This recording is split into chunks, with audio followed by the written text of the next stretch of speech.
Hey, welcome back to an all-new episode of Construction Secrets with me, David Windsor. As always, don't forget to like, subscribe, and share this YouTube channel with your friends. You can also go over to davidwindsor.com and get your free downloadable templates. All I ask in exchange is you like and subscribe this. For those of you that don't know, my name is David Windsor. I'm a contractor, residential contractor here in Park City, Utah, luxurious ski town of Park City. We're building multi-million-dollar homes. We've been in business for 18 months now, and we've acquired $15 million worth of work in that short period of time. And I'm here to document my process, share with you my mistakes, let you know the things that we're doing in our business we could do better. We all make mistakes. We just had a massive flood on one of our jobs, and we had to deal with some insurance, and we let one of our guys let his insurance lapse, and yada, yada, yada. I put it in another video, but that being said, that's a mistake, a big mistake, and we make mistakes. And we're not perfect, but we're building fast, we're building a business, and I'm documenting the process along the way, and I'm hopeful that I keep spitting. I'm spitting everywhere. I'm hopeful that spit didn't show up in the video, but I'm also hopeful that you get something out of these videos, something you can put into your own business and your own passion and your own whatever, your residential construction business. So whatever it is for you, I hope that you get something out of this. And today I want to talk about, when you're being overwhelmed. And when you're overwhelmed, you should outsource things. I mean, there's certain things in every business that we don't like to do. And if I was running a company, which I am, and I was making $100,000 a year, and I didn't have time to hang out with my family, I didn't have time to do this, and you got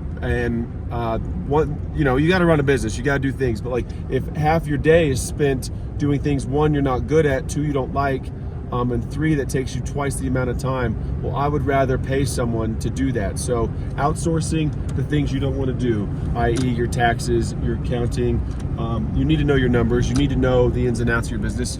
If you want to estimate, I know people that don't want to estimate. They're just sick, they can't stand it. So they hire someone that does takeoffs and estimates, and then they review their takeoffs and estimates, but that service costs $5,000 or whatever it is. And if you're gonna make $25,000 profit on that job, is it worth it to you to make $20,000 and have that extra weeks, months that it would have taken you to estimate the job back in your life? And so there's nothing wrong with it, but you just got to do it strategically. If you're going to outsource things, make sure, one, that your business is so busy and you have so much work that you literally can't take it on anymore. Don't go out and outsource this kind of stuff if you have the time. If you only have one job and you're not making a lot of money, well then you shouldn't be outsourcing it. You should be doing everything until you're profitable. Once you become profitable, you should take the time to figure out the areas of your business that are actually slowing down and being damaged and hurt because your attention is taken elsewhere, where your attention's not needed as much. Well, I shouldn't say needed as much, but where your attention could be used and your energy in a better location within the business. If you're not good at numbers and you're spending a lot of your time on numbers and you're not doing a very good job at it, well, is that costing the business? At what cost is you doing the numbers going on the business? I.e., are you not going to as many job sites? Are you missing details out in the field where you got to do rework? Your finishes aren't as good. Owners are calling you and you're not answering the phone because you're too busy doing something else that you're not as good at.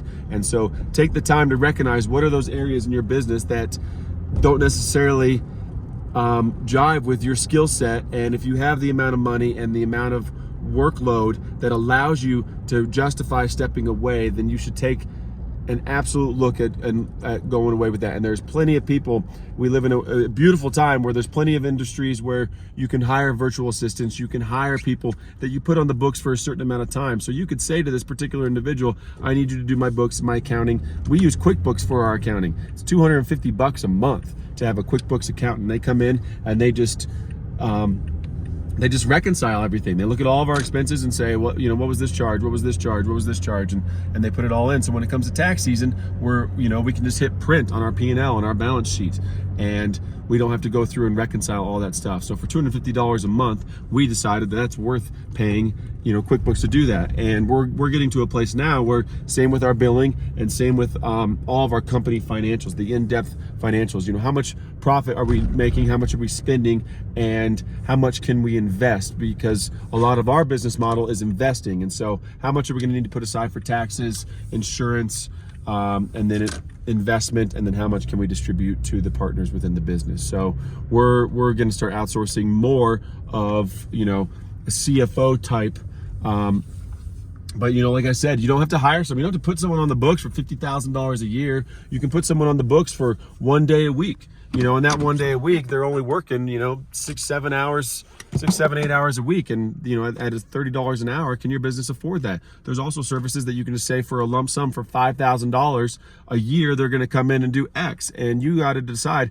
And, how, if you can justify doing that. And there's certain things that you can put on the job, but you got to be honest about that and with your accounting with people like that. So, I just saw I got these bags under my eyes. I was swimming this morning. I got my goggle line. So, regardless, take the time to outsource things in your business if it's taking away from your time doing the things that actually help scale and grow the business, because without you, there is no scale and growth in your company. So if you're going to take the time to figure out ways that you're going to get more jobs, get more work, expand to different industries, whatever the case is for you, invest in spec homes, build remodels, flip homes, whatever your goal is, your attention is better spent doing that and growing and scaling the business. And so when you get to a point that you are suffering in certain categories of the business, the details of the business that help grow the business, then you need to decide who you're going to outsource that to. And there's plenty of resources online you can go find. I'm also coming out with a couple of these construction courses.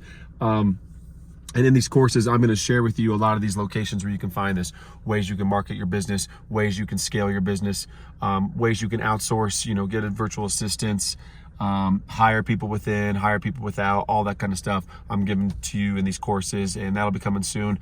Check on davidwindsor.com, or if you keep watching these YouTube videos, I'll eventually be announcing it. But that's all I got for today. Outsource your time. Make sure you do it properly and correctly. Don't go start spending money stupidly, and then you have no profit in your jobs. But that being said, my name again is David Windsor, and you can go over to davidwindsor.com, get your free downloadable templates. I just ask that you like, subscribe, and share this channel with your friends. As always, thanks for watching. I appreciate you guys, and I'll see you next time. Thanks.